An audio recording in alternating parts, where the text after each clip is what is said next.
Full Mechanics Raider Gundam. What do you guys think? We're gonna talk about the story, everything you need to know about the Raider Gundam, and then the new Full Mechanics model.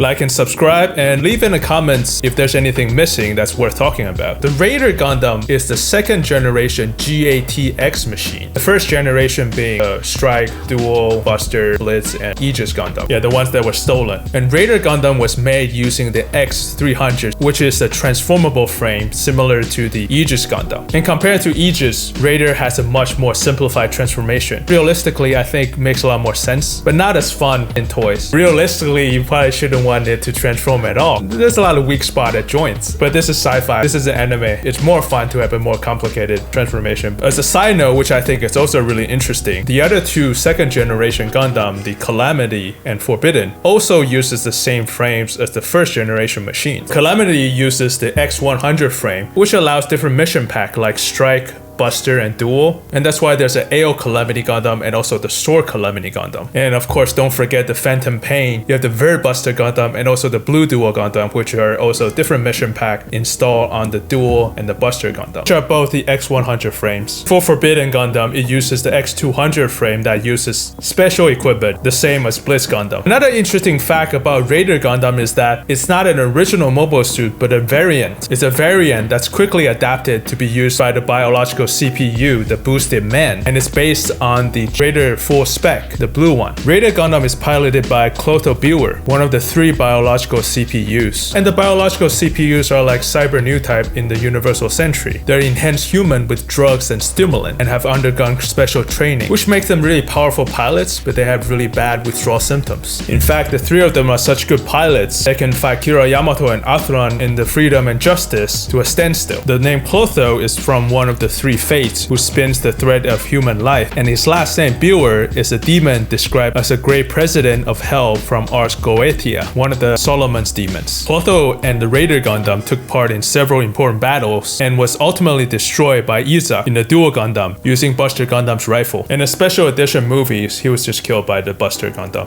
Technical design wise for the Raider Gundam, the large wings allowed atmospheric flight and also serve as a flight platform for the Calamity Gundam. And like the other second generation machines, it has transphase armor, which is a double layer system that saves energy by only activating when the outer layer is breached, allowing longer operation time. So the first generation Gundams had the phase shift armor, which changes color from gray to color, but it's draining energy the whole time it's in operation, and that's why it's improved to the transphase armor. Weapon wise, in the claws, there are the plasma cannon called Ahura Mazda. It's a plasma cannon for short range attack, the hyper velocity shield cannon, the 76mm machine guns in the shoulders, the 80mm machine gun mounted inside the nose of the flight mode, and of course the Mjolnir spherical breaker, which is the Gundam C version of the Gundam Hammer, and the Zorn energy cannon that's mounted in the mobile suit's mouth, which is my favorite part. And model kit wise, it's gonna be released in May of this year for around $55. And I've been meaning to talk about this guy because I thought they did such a good job at cleaning this design up. It was so ugly back then, even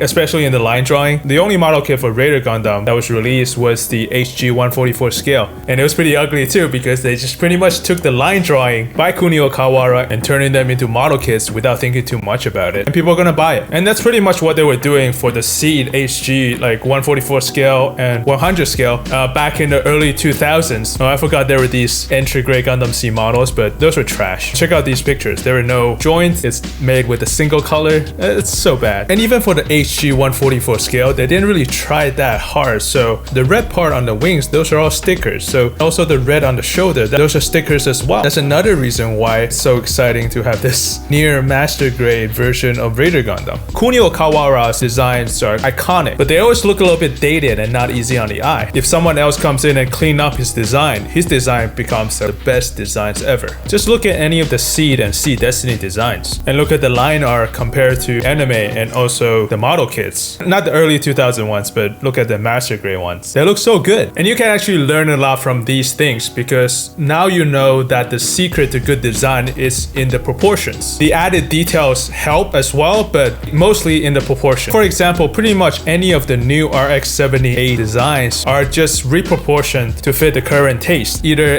adding details or taking out details. I would say currently we are in an era where people like to add a lot of details, and then in a few years we're gonna go back into simplify what less is more design. If you take a look at the 96 HG line in the Gundam W and Gundam X, there were a lot of unnecessary panel lines, and then after that they started leaning away from adding panel lines, and now we're back to adding a lot of details. Just like all the other master grade Gundam SEED redesign and also the Calamity full mechanics redesign, the Raider Gundam fits right in. I'm just really impressed by the new master grade and also the full mechanics Gundam SEED and SEED Destiny redesigns in general. Pretty much just added more information at the right places. They added more resolution at the right places. So now we know that the secret to any good looking Gundam design is pretty much just readjusting the proportions to the current taste. And you can tell by the renderings that the wings are a little bit bigger. It looks way better. You almost cannot tell what they did unless you look really closely side by side. I love the callback to the original Gundam hammer because Raider Gundam is an Earth Federation mobile suit, so it has the Mjolnir Gundam hammer, like the Thor's hammer. I remember first seeing the Mjolnir on Raider Gundam, I thought it's really awkward, but after seeing it for a while, I think it looks pretty good. And that's a new gimmick that you can roll in the wire, and also there's a stand for it. So it's gonna be a lot of fun playing with that. The shield gun can store at 2 different places, on the arm and also on the shoulder when it's transformed. They have the same mounting mechanism, which is a nice little detail. These are my favorite part from this kit here, the Zorn mouth cannon. No one else had the balls to design something that bold, to put the energy cannon in the mouth. The only thing close to it is double Zeta, but it's in the head. And it's just the perfect item to add to the design to make it look evil. And we can compare it here with the Raider full spec, which does not have the Zorn mega cannon in the mouth. Take a look. It just looks like a good guy now. It's brilliant. And you can tell by this section that every part is colored. The eyes, the camera's got a clear green, yellow, and this off-white color. Everything's colored. So there's really no need to paint anything if you don't want to. If you're too lazy to paint, you really don't have to.